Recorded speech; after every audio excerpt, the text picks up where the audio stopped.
Come. Anupriya? Good afternoon, sir. Good afternoon.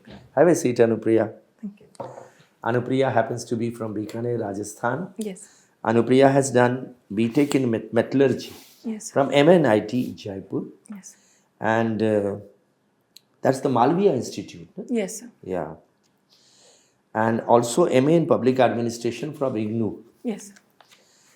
And Public Administration is your optional. Yes. You have served as teacher for almost 2-3 years. Yes, sir. That was in a college or in a university? So in coaching institutes only I used to teach. Okay. So you were doing some content writing and teaching?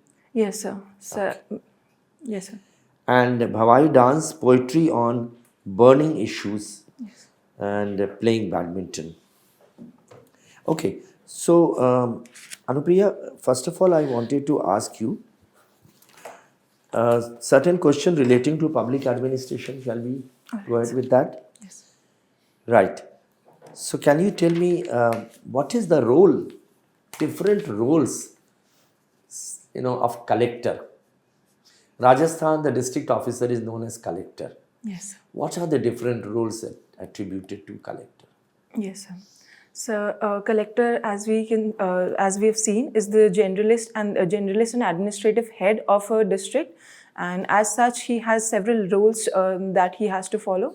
And first of them is of development administration, because India, as we can see, is a developing nation, and development administration is a very important responsibility he has to follow, considering all the social realities and the level of human and administrative development that is needed. And the other role is that of law and order chief, also, generalist law and order chief also. He has to keep in check the law and order of the city. And apart from that, he also has to take care of the disaster management aspect of the administration. He also is the head of the district disaster management authority. So these are the major roles that he plays.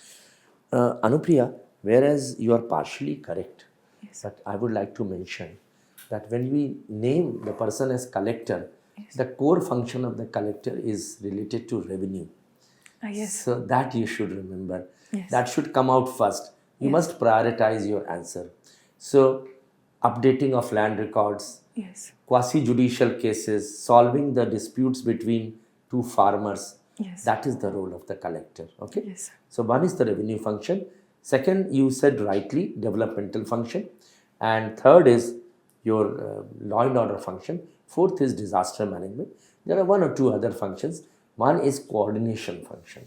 He is you yourself says he is the administrative head of the district. So all things where coordination is needed. For example, agriculture.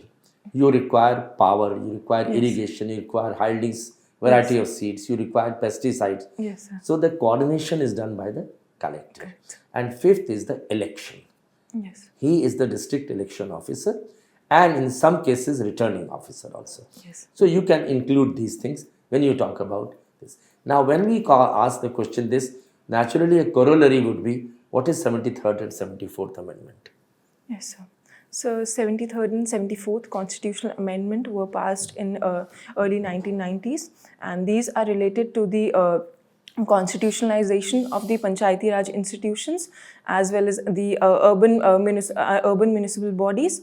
And after the constitutionalization, we have had several local representatives who have been running the villages as well as the urban local bodies.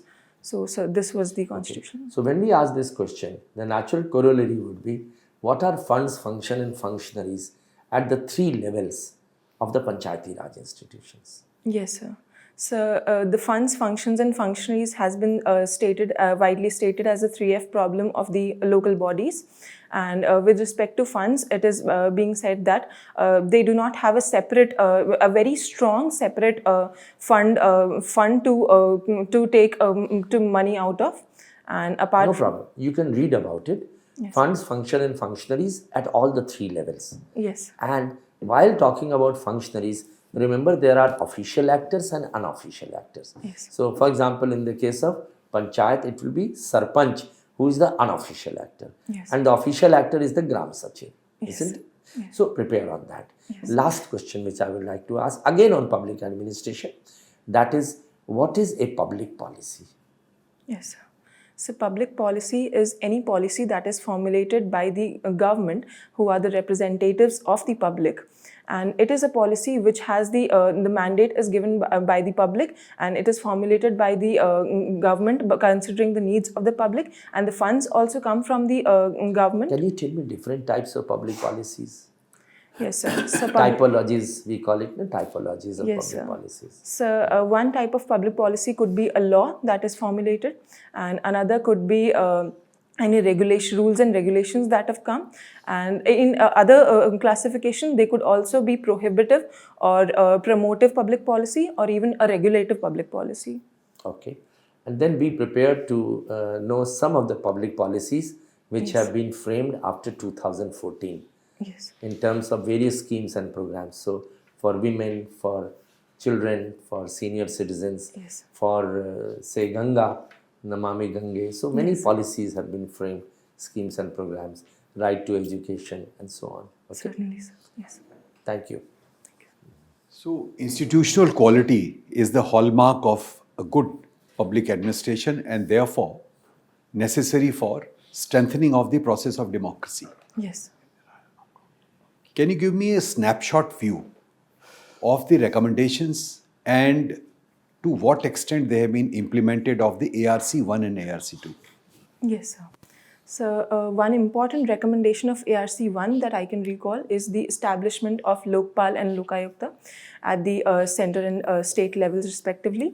And with respect to its implementation, I think it has been implemented in letter properly. It has been implemented with the coming of the 2013 Act. But in spirit, I think it still needs improvement, because as we can see that conviction of cases and even the registering of cases has not been that remarkable as the parliamentary panel report on Lokpal recently suggested.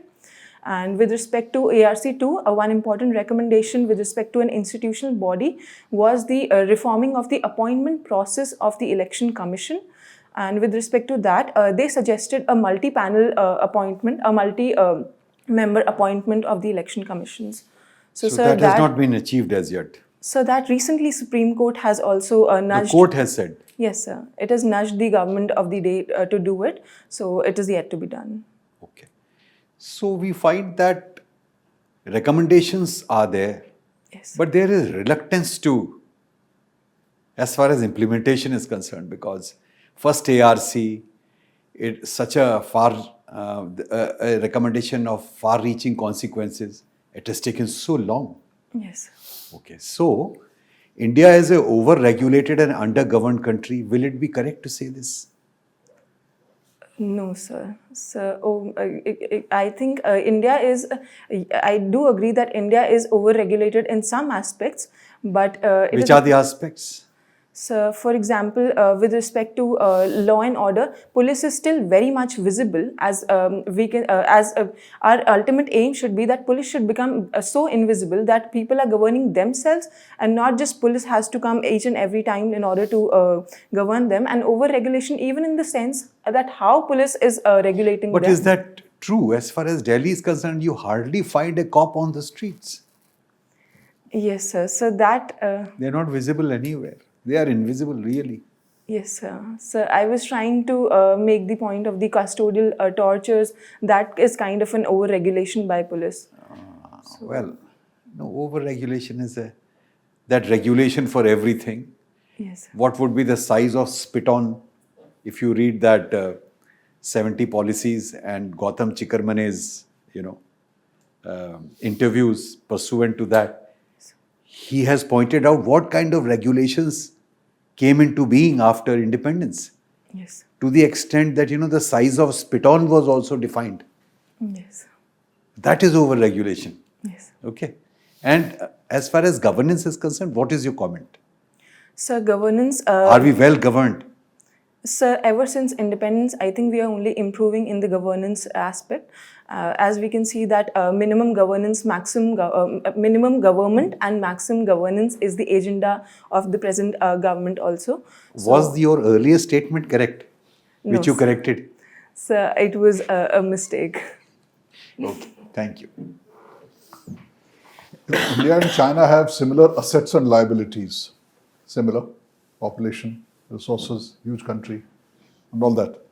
Yet China has stolen a march over India in economic development. Why? Yes, sir.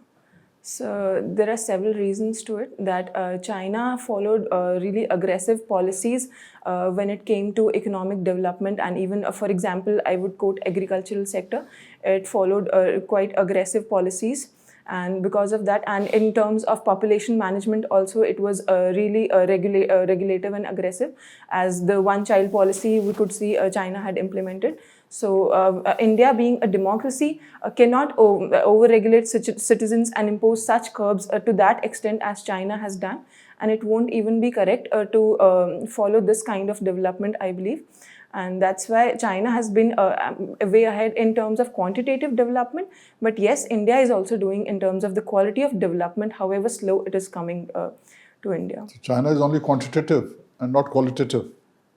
Yes. Everybody is wanting to import everything from semiconductors to even Lord Ganesha from there. Yes, sir. So quality is also obviously you're getting them because you find them acceptable. Okay, tell me, how are they managing such low prices and flooding India with every kind of goods? So they have, since 1980s itself, they have established huge manufacturing hubs where cluster-based manufacturing is done. And with respect to that comes the concept of economies of scale. And because of that, they have been able to manufacture at such low Okay, now let me give you a thought and you please tell me your view. 5.5 lakh prisoners in India who are doing very little, 24 hours a day. That's the labor I give you. How will you organize them to reduce the labor cost by integrating them into a certain structured system? So as in utilizing the labor power of prisoners. Yeah. Yes, sir. So a very prime example, it comes from my city itself. In Bikaner, it's very famous for carpet weaving, and that carpet weaving itself is done by the prisoners and the inmates of Bikaner. So I think that is one example how we can So constructively that's a great involve. example, but can we not do it at the national level? These people are there for 15 years, 20 years, you Yes. know, and even if they finish their prison terms, at least you've taught them something. Yes, They'll not go and start committing crimes again because they can earn livelihood. Yes, sir. So- So it can certainly be done at the national So will level. you please write a note to Prime Minister's office in his Man Ki Baat and suggest this what's happening in Bikaner? Is it a good idea? Yes, sir. Exactly. All right. Metallurgy, Yes. carbon graphite, you know, golf sets. You've seen, you know, what's a golf game? So I haven't watched it much. But somewhere you must have seen a glimpse of it on TV. So they hit it with something like a hockey stick. It's called a club. The shaft is made of carbon graphite. You can hit it as hard as you like. It will never break. But if you hit it like this on your thighs, it breaks. Why? Even you can break it like this if you hit it like that. But the most powerful man can hit a ball as hard as he likes. That way it will never break. Where does metallurgy come into this? So I'm not exactly aware of this particular property, but then with respect to graphite, sir, if you permit, I'll just add to it. So the graphite, carbon graphite is a nano material, and because of the nano size of the graphite, it has various additional properties that impart it the strength that it has, and it is one of the strongest materials existent because of the nano scale of the material. And that's why it has the longitudinal strength. But with respect to why it breaks that way, sir, I'm not aware. I'll have to read about it. Thank you. Anupriya, from metallurgy to public administration. Yes. If there is something called public administration, is there something called private administration also? So, with respect to private sector, we might not call it administration, but we call it private management, and it involves the higher levels setting up guidelines for the lower levels to operate upon. That's all. What is the difference between the two? So, public administration has more to deal with the public and the goals of the public, whereas the goals and the people involved are narrower in scope in the private administration, and even their goals are their own and not just of not of the public at large. And they are more profit oriented. Private sector is more profit oriented, whereas public is more welfare oriented. Public service. Yes. Okay.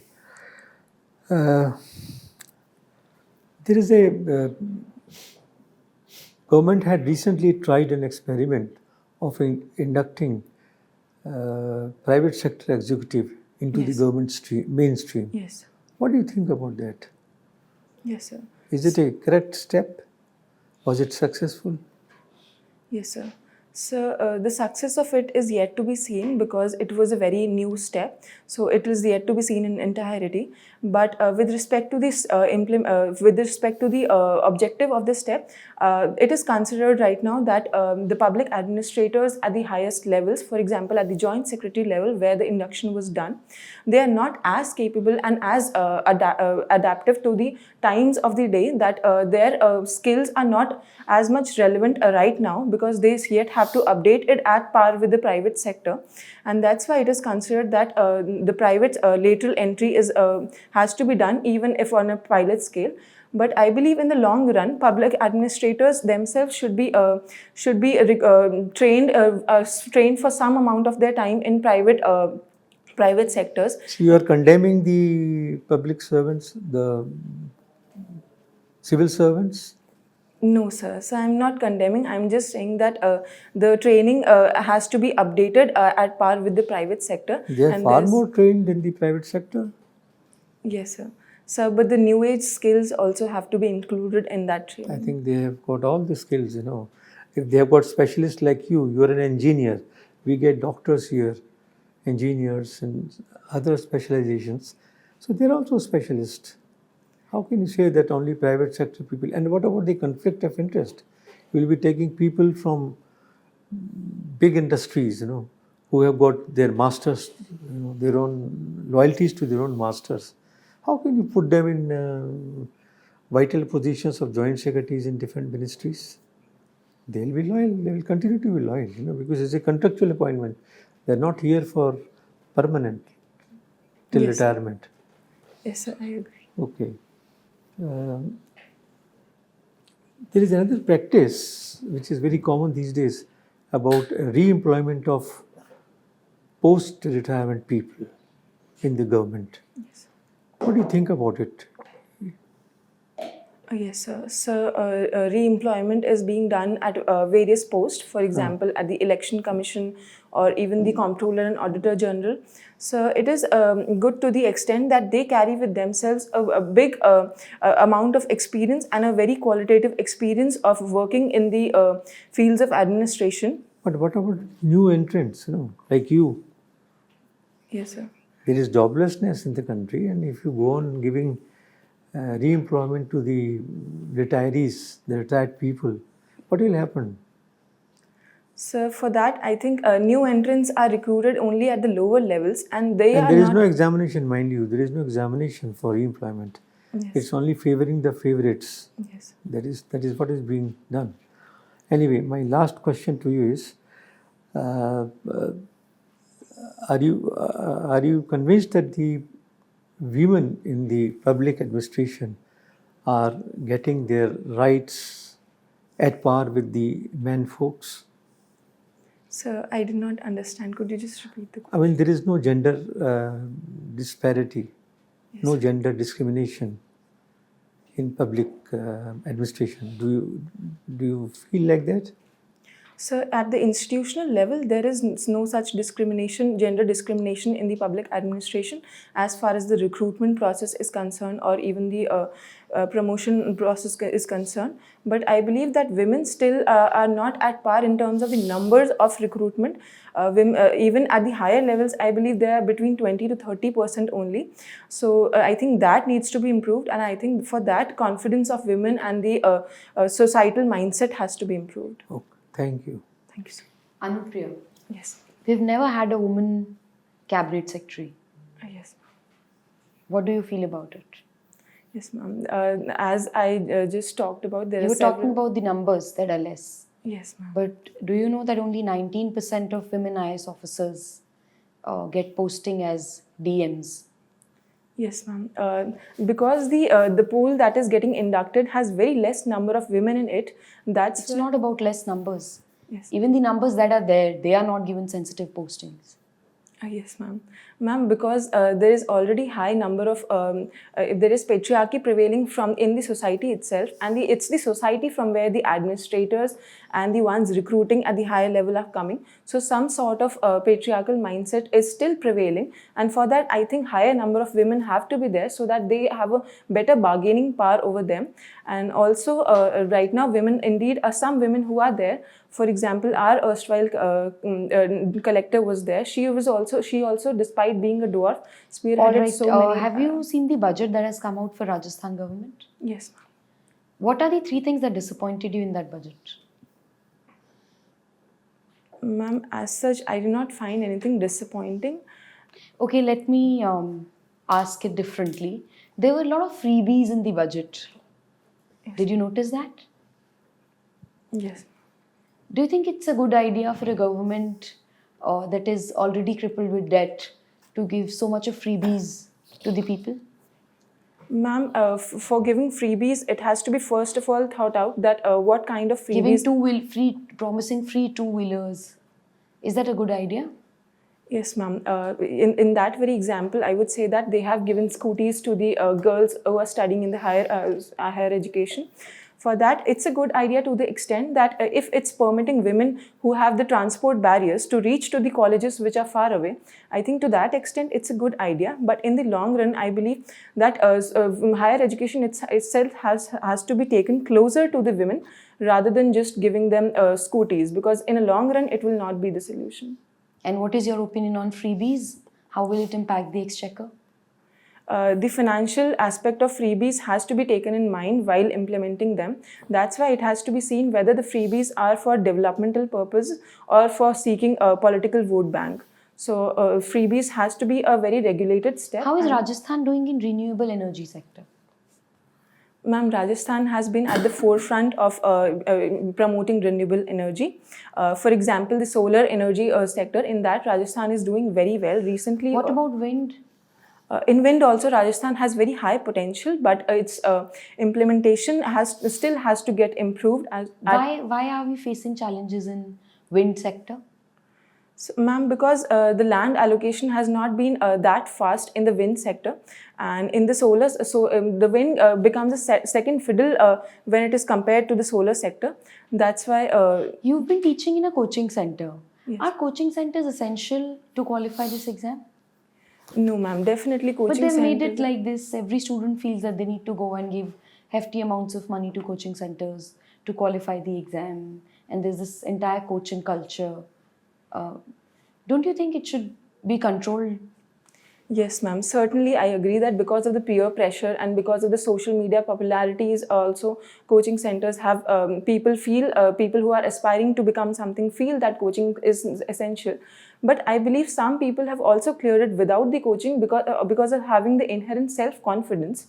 And if they're able to get clarity because of the help of coaching institutions via the social media videos that they make of the toppers, I think that they itself can help them. So coaching centers itself can help them crack the exam without coaching also. Okay, I see you write poetry also. Yes, ma'am. And I'm sure you must have written something for women. Ma'am, for women issues, I'll write. I'll certainly write. Okay, share something with us. All right, ma'am. So there is this one poem that I have written on the Russia-Ukraine war and the humanitarian impacts it has had on the people of the area. And so here it goes. They call it a quest for power, a quest for glory. Bodies wrapped in debris tell a different story. With a land so barren, air filled with smoke, a sea of orphans, an economy so broke, with human lives discounted and humanity out of stock, I ask, where is the glory? Where is the power? Where is the victory? Who isn't losing this war? Thank you. Thank you. Okay, Anupriya, so your mock has come to an end. Thank you, sir. We will take you back for a short while. Just wait outside, we will call you back for the feedback.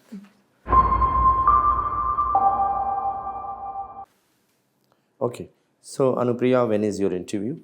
11th of May. Okay. When you go on 11th May, before that, just find out why 11th May is important. There would be something or the other which you will be able to find out. And of course, the meaning of your name, etc. That kind of questions can always come. Coming to now the DAF. First of all, Anupriya, you tell me, how do you think you would assess yourself on this mock? So there are certain areas where I still have to form better opinions and where I still have to read more about them, especially the public administration portion.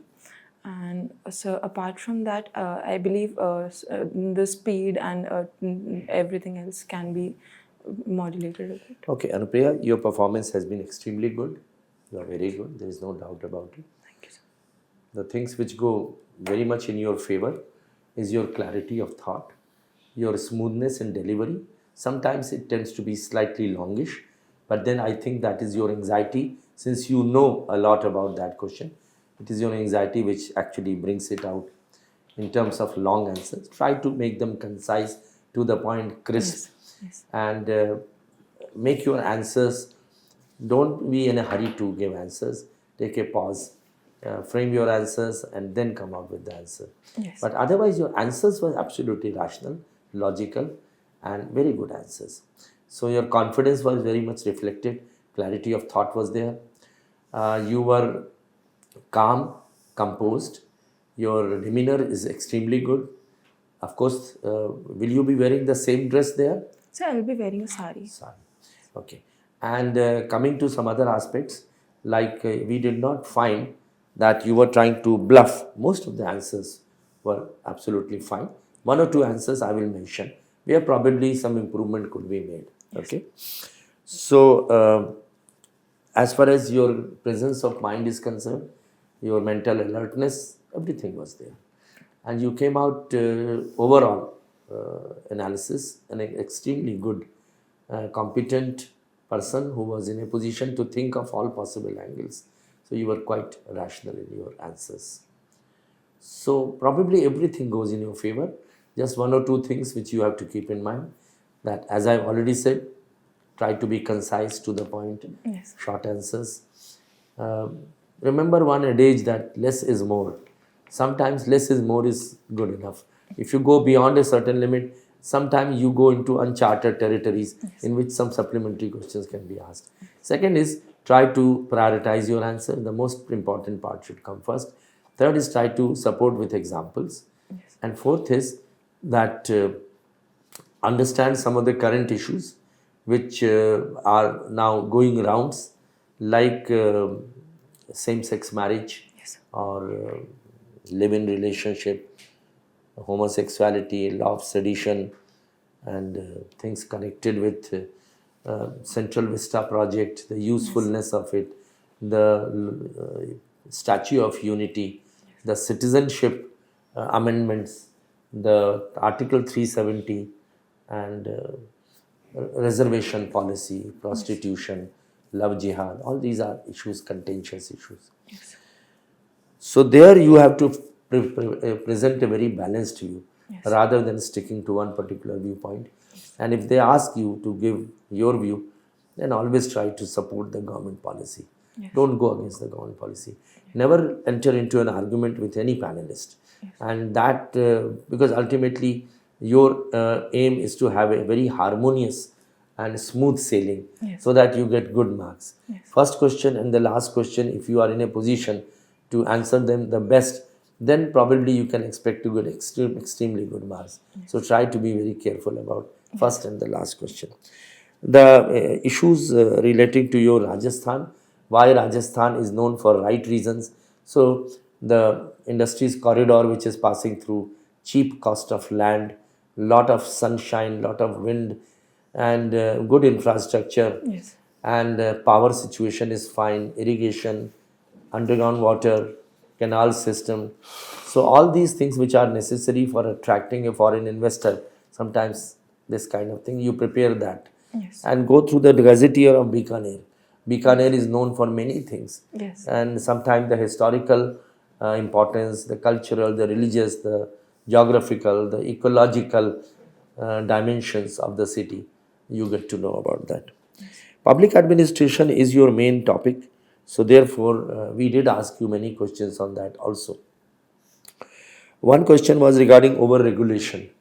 Now, here you could have, again, you see such kind of things, always try to balance the thing, you see, because you would not like to annoy any panelist sitting there, okay? Yes. They will be drawn from different services. On one hand, you should start with this argument that before LPG reforms, there was too much of a regulation in terms of license Raj. Yes. You see, after 90, license Raj went away, but Inspector Raj still continued, which even continues till today. That is what makes it over-regulated, because everywhere you have food inspector, you have a factory inspector, you have got a drug inspector, everywhere there are inspectors. Yes. So that is the regulatory, too much of regulation, too much of laws. And like just to give an example, under some of the labor laws and factory laws, a person can be prosecuted and put to behind jails for at least 60 reasons. So that is over-regulation, isn't it? Yes. So on one hand, there is over-regulation.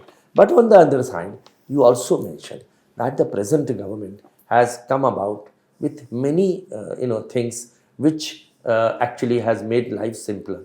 For example, business process re-engineering is one area, isn't it? The digital India.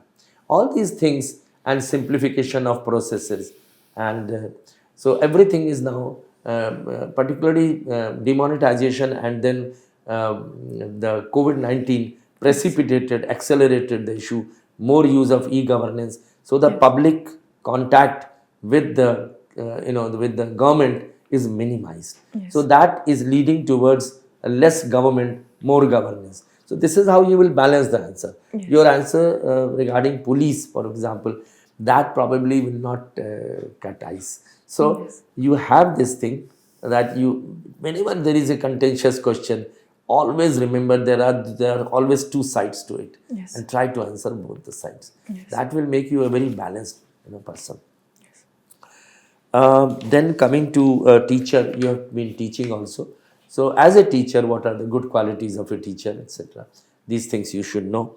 And public administration, I asked you about collector's role. Yes. One more thing which I would definitely like you to prepare is the 6 steps of the public policy cycle.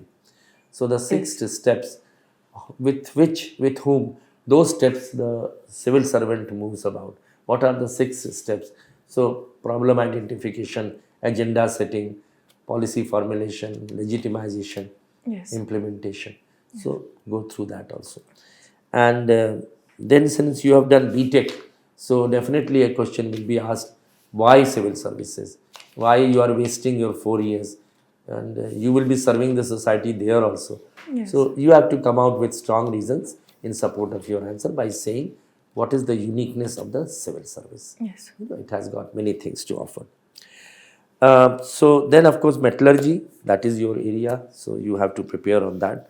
But generally the questions which are asked relating to the degree are simple questions, not very deep into it, but prepare the, and I suggest one simple thing to you, read 2 or 3 books before 11th May.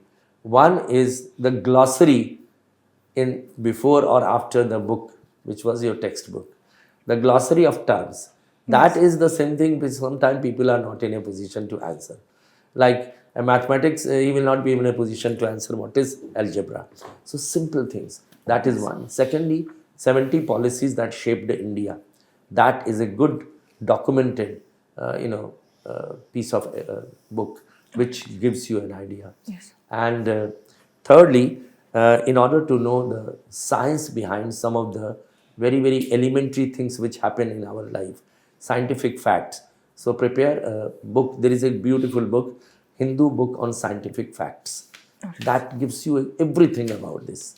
So that's about it. Generally, I would like you, economy of the country, the budget. Budget, a question was asked about Rajasthan.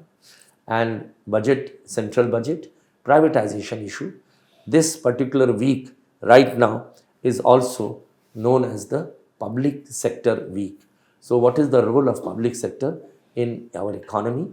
And also understand some of the things connected with foreign policy of India Yes. and the relation with the neighbors, some of the important global issues which we are facing, and internal security issues. If you just brush up GS2, GS3, GS4, you will be in a position to answer practically every question. As it is, you are extremely good, very good. I must say your performance has been par excellence. If you happen to have any questions, Anupriya, please, you can go ahead. So my question was just that, sir, with respect to balancing, sir, firstly I have to state the concerns and then show the optimistic side of it. Absolutely. You must show what are the different schools of thought in this regard. So different people have different views about it. So you say these are the two different thoughts, the concerns and something in favor. And then when they ask you about your view, then generally follow the official line. That will be better. Yes. All right. So that's. Anything else you'd like to ask? No, sir. Thank you. Your performance has been very good. Thank you, sir. Our best wishes to you. Thank you, sir. Thank you. Unacademy. Let's crack it.